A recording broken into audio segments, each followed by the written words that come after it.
El Fiat Joventut ha patit un canvi substancial quan juga fora de Badalona. Els verdinegres, que fa una setmana portaven 13 derrotes consecutives a domicili, van ser capaços de tornar a guanyar igual com ho van fer la setmana passada a la pista d'Estudiantes. La penya s'allunya d'aquesta manera de la zona d'ascens i l'efecte Barton continua. El maig tenia molts atractius, com el retorn de Salva Maldonado i de Lubos Barton a Fuenlabrada. La penya havia de fer front a un dels equips revelació de la temporada i ho va fer amb nota alta.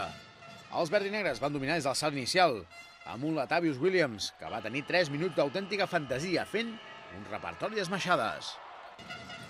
Però la clau del partit va ser l'ambició del Fiat Joventut i, sobretot, la seva intensitat, que va deixar en només 55 punts a l'equip madrileny. Els dos puntals de la penya van ser Fede Van Laque, que va fer la seva segona màxima anotació de l'ACB, i en defensa va anul·lar Penny. L'altre puntal va ser Aulis Baez, que en moments decisius va anotar cistelles claus, a banda d'anotar fins a 3 triples de 9 intents.